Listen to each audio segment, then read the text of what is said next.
Their biggest risk when they exit is not money and lifestyle. Mostly it's going to be whether or not their health stays well. That's what could take them off the chessboard. Welcome to the Legacy Branding Podcast. I'm your host, Laura Beauprelant, here to guide you through the journey of selling your business and building a personal brand that leaves a lasting impact. On the show, we'll explore real-life founder stories, expert insights, and actionable strategies to help you navigate the transition, avoid post-sale crisis, and create your impact-driven legacy brand. Whether you're thinking of selling, building to sell, or already on the other side, this podcast is your go-to resource for making your next evolution your best one yet. Let's dive in. Today on the Legacy Branding Podcast, I'm joined by Steve Adams. He's an entrepreneur, author, and founder of Tiger Medical Institute, a personalized medicine company helping high-performing professionals restore energy, clarity, and control. Steve's journey spans decades in both corporate banking and entrepreneurship.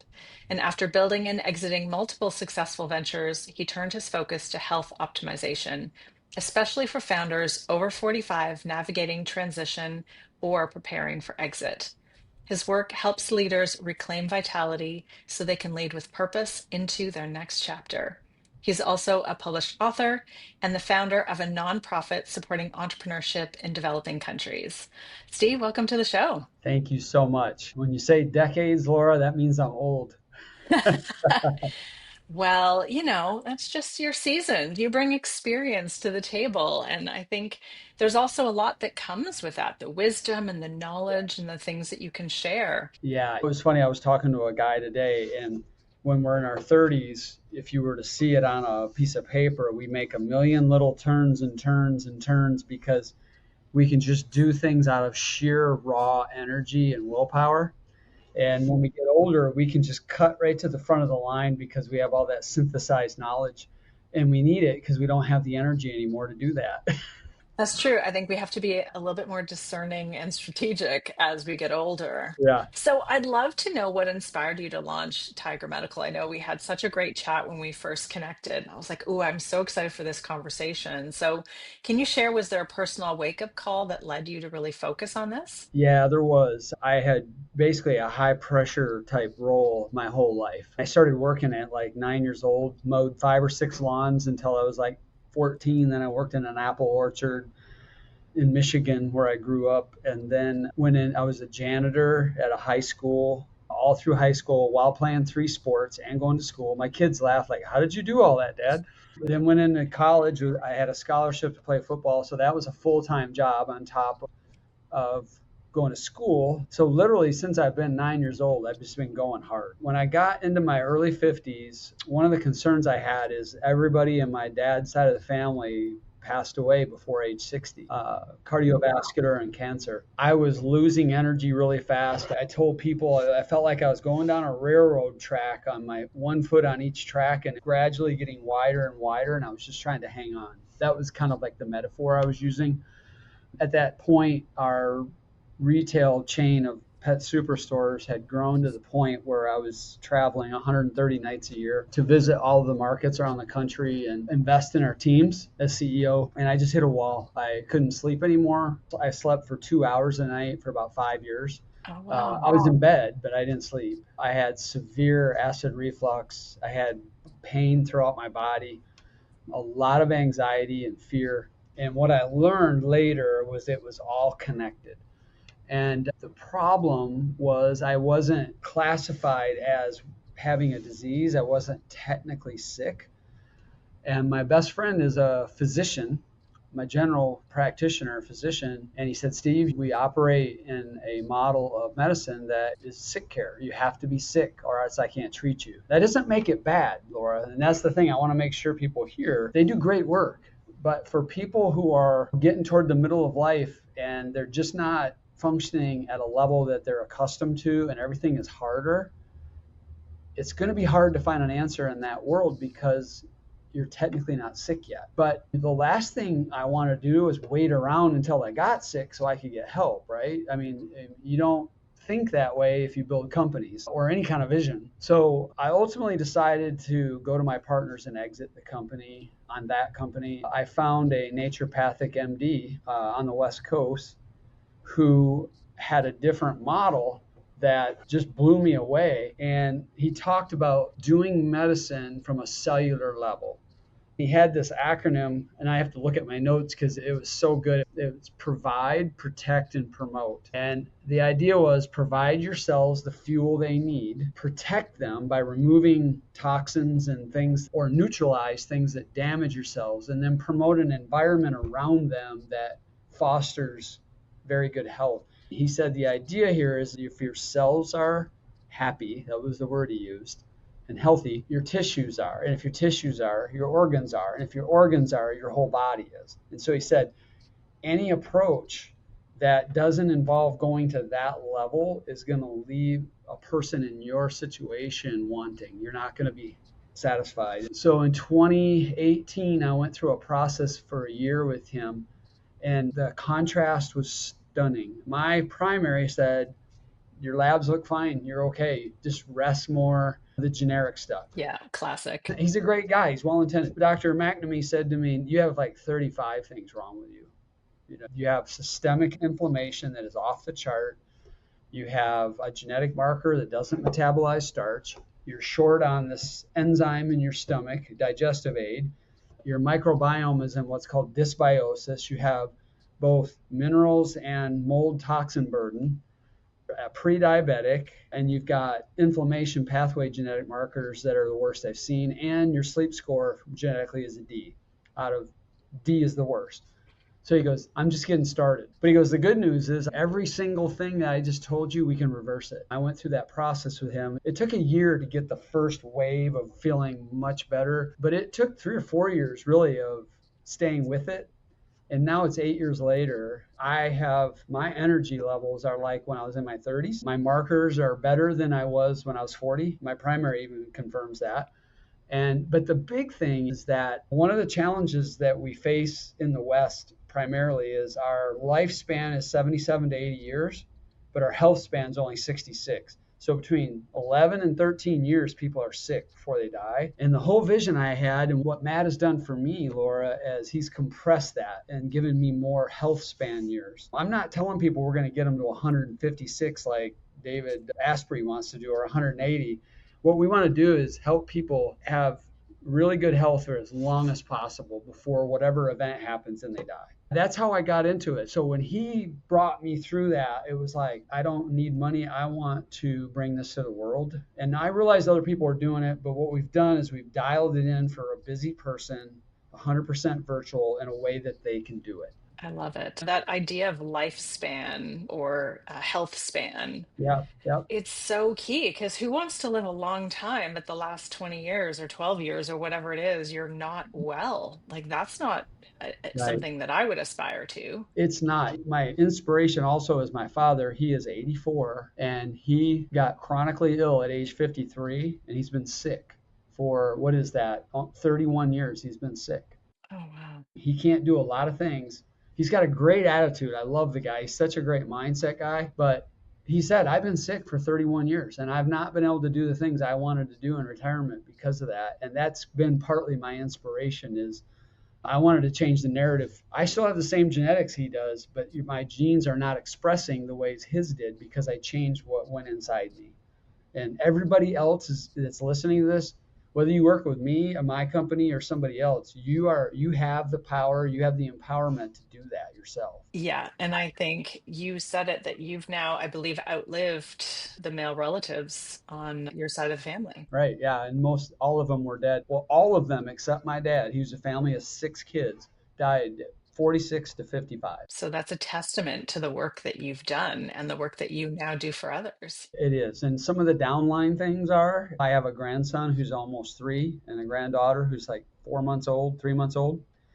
And I get to engage in their lives. If I died at 59, I never would have met them. So that was partly my motivation too. And when I talk to people, I get a lot of men who had kids a little bit later. They come to me, they're 49 and they have a 5-year-old. And I say, when do you think your son's going to get or your daughter's going to get married? Probably 30. I said, all right, so who's showing up to walk her down the aisle when you're 74? And if you don't do anything different, You might not be there. And I'm not trying to manipulate, I'm trying to wake them up. Guys that exit companies, this is what your podcast is about, people that exit, their biggest risk when they exit is not money and lifestyle. It's going to be whether or not their health stays well. That's what could take them off the chessboard. And wouldn't that be sad if they sold and did everything right and then they lost it? Yeah. And I mean, we've heard those stories, whether it's a founder or somebody retiring and dying shortly after. A lot of people put their life on hold for their career or their business. And they're like, I'll start living once I sell or once I retire. My dad had a friend who in his 50s died like a couple of weeks before his retirement Wow. Yeah. and he had all these plans that he never got to experience. There's a reality in medicine. So our physicians have talked to me about it, that one of the things that we want to do with our clients is the worst thing in the world for a human being is to do a full stop retirement. Because when you lose purpose, that sends decay signals to your cells and your body starts to die. One of the things that I would encourage, and this was me when I thought about exiting my company, I already had something in mind. I knew I was going to do something that would help entrepreneurs with their health. I didn't know what it was going to be yet, but I already had purpose. Plus, I have a nonprofit that you mentioned where we do formation globally. As you prepare for an exit, you need to be thinking about your purpose even before you exit, because if you exit and you wake up on Monday, and I realize this, you're going to realize the world goes on without you. So you want to have purpose. Yeah, and that's a lot of the work that I do is helping founders separate their identity from the business and figure out what is their bigger purpose? What is the legacy that they want to create beyond the business? Because come that Monday after they sell, like their inbox is empty, they Yep. don't have a desk to go to, a team to run. And entrepreneurs, we're kind of a different breed. Like we're doers, we're big achievers, but a lot of type A personalities, and suddenly you've sold your business, you've got all the money in the world in the bank, but suddenly your purpose and identity are gone. And I like to say we help people prevent or at least mitigate the existential crisis after exit because we want to help them with that before they get to that point. And so that it works so beautifully in tandem with the work that you do, because I think health and purpose, especially after a sale of a business. I think in general they're important, but when you sell, you think, ah, I've done it. I've hit the payday. I've achieved this big thing. And then suddenly you start to wonder, like, well, what next? What's the next chapter? And people can really flounder in that time. And I think you're right. That is when health can take a hit. Yeah. And it doesn't mean you have to jump right into something. It just means that directionally you have purpose that you're directionally targeting. But it might be good for you to take a year off and recover physically. Do something like what we do or with someone else. Just do that. Rebuild your ability to mount a response, because many people come to us with their adrenals just shot and their body literally can't mount a response to a stressor. And stress is good for you. It's not just bad. Relationship with stress is what we have to teach people how to manage it and mitigate it on demand. But anyway, I don't want to get ahead of us. So go ahead. Yeah. No, I wanted to ask, like, I think a lot of founders put their health on the back burner. They're like, I'm too busy to work out, prepare meals, spend time with family and friends, like whatever that is. Then they end up very depleted. And I know the exiting process for so many people is a challenging time. I've heard it described as you're doing two jobs. You're selling a business, which is a full-time job, and you're still leading your company at the same time. So you exit and you're completely burnt out. You haven't been taking care of your health perhaps for years. I'd love to know how you help people recover their energy and their purpose and their ability to perform and do things like walk their kids down the aisle or play with their grandkids or show up and play pickleball, whatever it might be. Yeah. Well, the thing that I always start with people is when we bring someone into our process. So, first of all, a lot of people are frustrated because they're smart people. So they go out and they research, and you find all these conflicting gurus with generic advice, and they don't know your specific data. And so it's always dangerous to grab something off a shelf from somebody on a podcast when they're not looking at your labs. Now, I'm not saying it's all bad. There's good stuff out there. But the typical story is I went to my doctor. I didn't get any help. I tried the chiropractor. I tried acupuncture. I tried this. I tried that. I tried all these biohacking things. I threw my hands up. And what I say to people is that what you're going to do with us is you're going to enter into a clinically validated, organized process, very data driven, very science driven, hardcore medicine. But the bottom line is we have to know what's going on inside your biology. So we're going to do very comprehensive advanced testing. So that's going to involve genetics. It won't be all at once. There's a process to this. We're going to look at toxin burden. We're going to look at your hormones. We're going to look at all of the key advanced markers around kidney health and autoimmune health and blood sugar regulation and hypertension and cardiovascular. Like our cardiovascular markers are superlative compared to what you get at a normal annual physical that your insurance pays for. You establish that baseline, and what it does is and then our doctor does an hour and 15-minute intake call. Most people are like, I've never gotten an hour and 15 minutes with a physician. And he asks a million questions because he said, most of my strategy comes from listening to the patient for an hour and 15 minutes. They give me clues before I even look at the data. So he gets all of that. He then orders the test based off that. And that takes about 90 to 120 days. And all of it's sent to your home. You do it at home. You may go to a LabCorp request locally, but everything else is sent right to your house. So while all of that's happening, our health coach is working with the person to learn how to mitigate stress on demand. Okay, so we have some practices around that. Usually if somebody is consistent 5 to 6 days a week doing it, and it's not hard, we baby step it. We are big believers in micro habit change. Start small and work your way up. Tiny habits. In 3 weeks, they'll start to feel better from just that. We'll get them doing a very simple, easy to comply with daily fasting regimen. That's basically just an eating window and a non-eating window. We will start looking at some of the basics of their sleep habits and fixing some of that. So in that first 90 days, if we can get them sleeping a little better, get them de-stressed, get their metabolic efficiency improving from the fasting, they're already getting a win before they even got the first meeting with the doctor. And then what happens is the doctor looks at all of this data and goes, okay, here's where we're going to start first. And we start in a small, tight ring of the most impactful change. For some people, that's around autoimmune. Some people, it's sugar. Some people, it's blood pressure and hypertension, wherever. It's different for everybody. Then we just keep recycling that process. The physician meets again. Because basically what he's looking for is, there's 4 stages that we evaluate. Are they diseased, or are they just dysfunctional, which is pre-disease, like A1C of 5.7, 5.6? Or are they functional, meaning you're within the standard range, or are they optimal? And what we want to do is move you either from diseased or dysfunctional all the way up to optimal. So average is not our standard. Our standard is optimal. So the process just repeats. Testing, personalization of a plan. You follow it. You work with your health coach and the doctor. We retest, you get better, and we move on to the next thing. We just keep repeating that cycle for a year. We literally have, I can't say 100% because that wouldn't be true, but we're like in the high 90s of success rate. And the reason why is there's nothing magic about it. It's, if you think about cellular medicine and how I explained it, that works every time. It's like an airplane. When you get enough speed, it creates lift and it takes the plane off the ground. It works every time. Hey founders, quick shameless plug for the sponsor of this podcast and my company, Lab Creative, where we help ambitious founders untangle their personal brand from their business so they can position the company to sell and build a personal brand for their next evolution. If that sounds like you, head to labcreative.ca to check out our work and to book a call with me.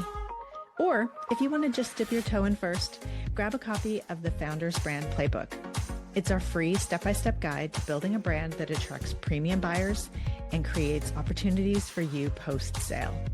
You can download it at labcreative.ca/playbook. So are there things that become lifetime kind of habits, or some things that they do for a period of time and then they can stop? It's both. So we have 8 health habits that we train everybody in. And by the end of that year, you're doing all 8. And it's amazing to people. They can't believe they're doing it. And the things that we teach around stress management, you're going to do that the rest of your life. I've been doing that stuff for 10 years because I started it in 2015. I knew an NFL quarterback right before I exited, and he told me about his brain coach. And I learned from that guy the stress management protocols we use. The sleep hygiene and sleep stuff I do, I've been doing that for 8 years. The fasting, I'm going to do the rest of my life. The movement I do every day, I'm going to do that the rest of my life, but it'll change. As I get older, I'll have to do different things, different weight training, different movement. The nutritional thing, I have to eat ketogenic. And everybody needs to know this, where you're at on this. I have something called the MTHFR gene. 52% of the population has it. It puts you at a significantly elevated risk of cancer. Usually, if you have that, you don't make serotonin and dopamine, which puts you at higher risk of mental health disorders. If we know that, we can dial in how you eat, put you on a specialized methyl version of vitamin B, and it will self-correct. And I've gone through that process. Well, I have to do that the rest of my life. I have to eat keto. I have to keep my carb count down because carbs create sugar, which is what cancer likes to live in and proliferate and eat. And so I want to starve any cancer. And you and I both have cancer in our body all the time, and our immune system kills it. And so what I want to do is daily, I want to starve that cancer so my immune system can kill it. So yeah, my answer is yes to both. Like, you do things the rest of your life if you're smart, but they will change as you age. That makes sense. That makes sense for sure. Okay, so I'd love to kind of switch gears a little bit from the health piece, although it's also fascinating and I really love what you're doing, Steve. We'll make sure they can check out your website and learn about how to work with you. So you've built and sold businesses, you had a corporate career, you've written books, you run a for-profit and a not-for-profit. How do you define success at this stage of your life and career? Yep. The way I define it is, am I living out the values that I ascribe to? Number one. Number two, the relationships closest to me, are they healthy? My wife and I have been married almost 39 years. We met 41 years ago, and it's not straight up. It's been a lot of this. It was pretty rough in 17 when I sold, and we've had a lot of success there getting that take corrected. So it's not monetary. I want enough to be able to do the things I want to do in life, but I'm not comparing myself to anyone. I'm not trying to climb anything. I'm not trying to climb socially. The books I wrote were not for self-aggrandizement. They were for a very specific purpose around an audience that I wanted to help. And we have a new one coming out in May. I'm really excited about it. I don't even have a title for it yet. I was but just going to ask, what's the yeah, title? no, I don't have it yet. I'm really excited about it. And we're bifurcating it. I have a team member that's the director of women's health, and I'm going to have her as the main author on that one, and I'm the main author on the other. And then our Dr. McNamee is going to medically review the whole thing. It's going to go deep into everything we're talking about today. But the messaging is very different to males and to females. And so I wanted a female voice for that one. Around perimenopause and menopause, huge issue.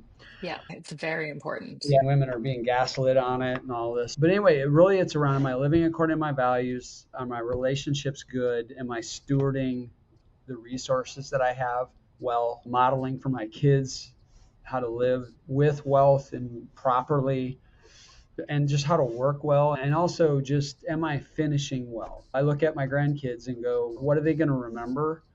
And that kind of guides the decision making I make. I want to show up for them when they're high schoolers in college, if I can live that long. So that means I'm not going to be chasing every new idea.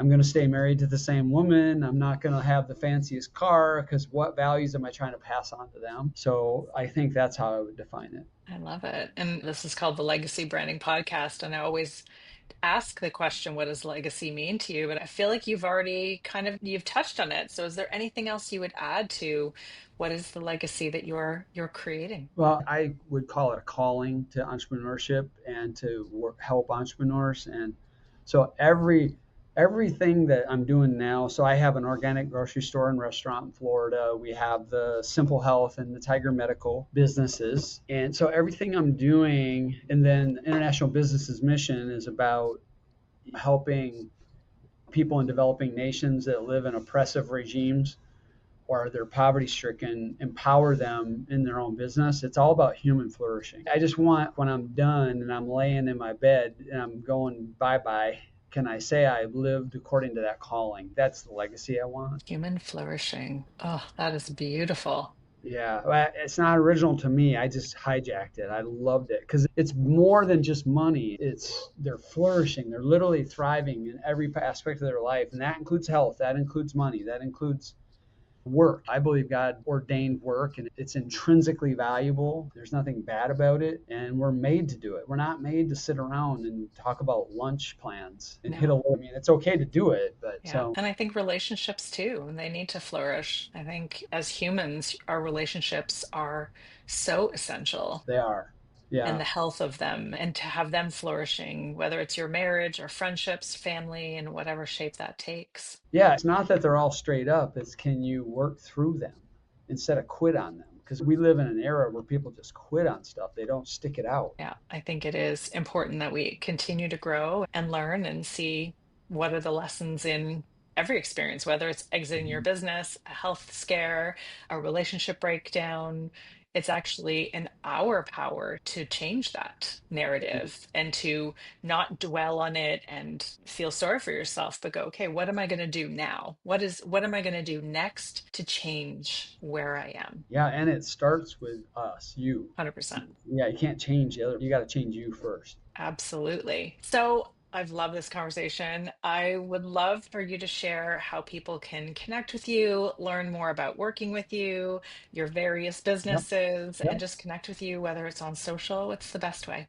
Well, I have a VA team that runs all my socials. So if you find me there, I'm on everything through the Tiger Medical Institute or International Businesses Mission, either one of those. But if you're interested in the just the health aspect, just go to tigermi.com. Tiger like the cat, MI like Michigan. So Tiger MI, so Tiger Medical Institute, that's what it stands for.com.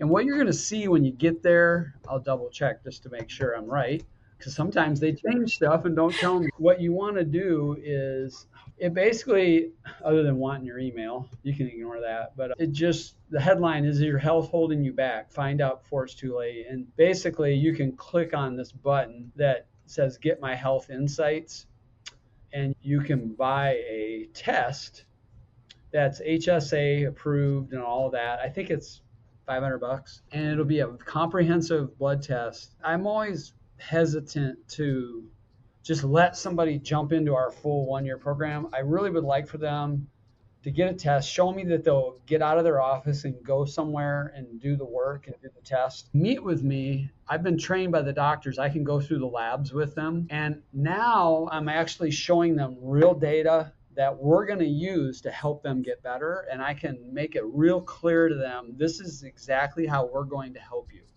based on what I'm seeing. Now, this is just part of the picture. We don't have genetics. We don't have biome. We don't have a lot of things, but we have a lot. We have 73 markers here that we're looking at, and they're all advanced. That's how I start with people, is let them make a small decision first, get information, and now they're educated, because I don't want to take their money and then they get in and realize it wasn't a good fit. I'd rather just say, come back when you're ready. So if you go to that website, you're going to see that right on the top, but you can also navigate. We have like 350 articles on our website. If you want to go search a topic, our doctors, our team have written about it. And I think on there somewhere, if you just want to talk to me, you can. You can just book a call and I'll see it and I'll talk to people for 15 minutes and kind of hear where they are. For lab results, I meet with them for an hour. Okay. And we basically create a blueprint for them. Well, we'll make sure that we have the link in the show notes, and I encourage everybody to check out your site, check out some of those resources, the articles, maybe learn something more, maybe discover. But if you've got some health challenges, if you feel like you've put your health on the back burner, I would definitely recommend checking out Steve's site, tigermi.com. And thank you so much for being here, Steve. Thank you for sharing your insights and your own journey. Laura, thank you. I really appreciate it. Loved how you did the podcast, how you asked good questions, and I appreciate it. Thank you. My pleasure. Thanks for tuning into the Legacy Branding Podcast. I hope today's episode has inspired and empowered you on your journey to building a brand that truly matters.